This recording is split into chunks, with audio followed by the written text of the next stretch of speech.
क्या आपको पता है जहर कैसे बनता है? आज मैं आप लोगों को दिखाने वाला हूँ जहर की मेकिंग। और मैं दावे के साथ बोल रहा हूँ, अगर आपने वीडियो को एंड तक देख लिया ना तो आप तंबाकू यानी खैनी को खाना तो बहुत दूर की बात है, खैनी को छूने से भी डरेंगे। तो अभी मैं आ चुका हूँ कोलकाता के मोस्ट फेमस बिहारी लाल तंबाकू वाले के पास। गाइस, आप जो ये पत्ता देख रहे हैं ये कोई मामूली पत्ता नहीं है, इसे बनाने में 9 महीने लगते हैं। होता ये है कि जब तंबाकू का पेड़ बड़ा हो जाता है तब उसे ऊपर से काट दिया जाता है और नीचे के सिर्फ गिने चुने 12 से 15 पत्तों को ही रखा जाता है। फिर उन्हीं पत्तों में पानी डाल डाल के उसे बड़ा किया जाता है और जब वो बड़े हो जाते हैं तब उन्हें काट के 6 दिन तक सुखाया जाता है। 6 दिन के बाद जब वो सूख जाते हैं तब उसके ऊपर टाटा सूमो चलाया जाता है। जी हाँ, उसके ऊपर टाटा सूमो चलाया जाता है जिससे कि तंबाकू अच्छे से पिस जाए। इसके बाद सबको इकट्ठे करके रस्सी से बांध के कमरे में लटका दिया जाता है, जहां वो करीब 2 से 3 महीने तक सूखते हैं। 2 से 3 महीने के बाद कमरे को खोला जाता है और फिर कमरे के फर्श यानी जमीन पे लकड़ी के बुरादों को रखा जाता है और उन बुरादों के ऊपर केमिकल छिड़का जाता है। और जो केमिकल यहाँ छिड़का जाता है ना, इस केमिकल का नाम अगर आप लोग को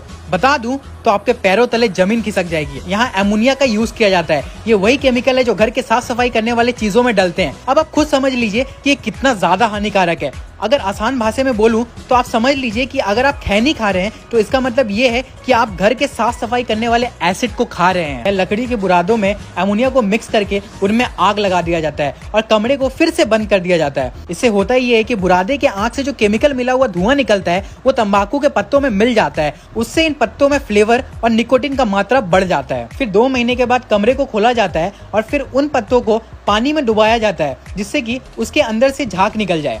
और फिर तंबाकू के पत्तों को पानी से निकाल के फिर से रोज एक साइड से सुखाया जाता है, यानी पत्तों को रोज एक दिन बाद करके उलट पुलट किया जाता है जिससे कि पत्ते अच्छे से सूख जाएं। जब पत्ते सूख जाते हैं तब इन्हें इकट्ठे करके एक जगह पे रख दिया जाता है जहां से सारे दुकानदार खरीद के लेके जाते हैं। अब बारी आती है इसकी मेकिंग की। तो गाइस, जैसे कि आप देख सकते हैं, सबसे पहले यहाँ तंबाकू के पत्तों को वजन किया जाता है। वजन करने के बाद इन पत्तों में से डंडियों को अलग किया जाता है और फिर जब पत्ते में से सारी डंडियां अलग हो जाती हैं उनमें पानी स्प्रे किया जाता है जिससे कि पत्ते नरम हो जाएं और उन्हें अच्छे से काटा जा सके।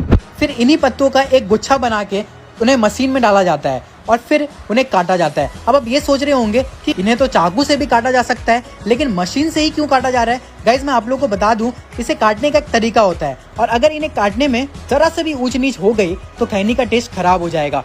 जब इसका काटना हो जाता है तब इसके साथ चूना भी दिया जाता है, क्योंकि तंबाकू को अगर ऐसे ही खाया जाए तो हमारे मुंह के स्किन को जला सकता है, इसलिए उसे चूने के साथ मिला के खाया जाता है। तो गाइज, ये था प्रोसेस जानलेवा जहर यानी खैनी को बनाने का। लोगों को जब पता होता है ये जानलेवा चीज है, फिर भी पता नहीं लोग इसे क्यों खाते हैं। तो गाइज, आप इस वीडियो को हमारे उन भाइयों तक पहुंचाइए जो कि तंबाकू का सेवन करते हैं। खुद भी बचिए और दूसरों को भी बचाइए। मिलते हैं अगले वीडियो में, तब तक के लिए जय हिंद, जय भारत।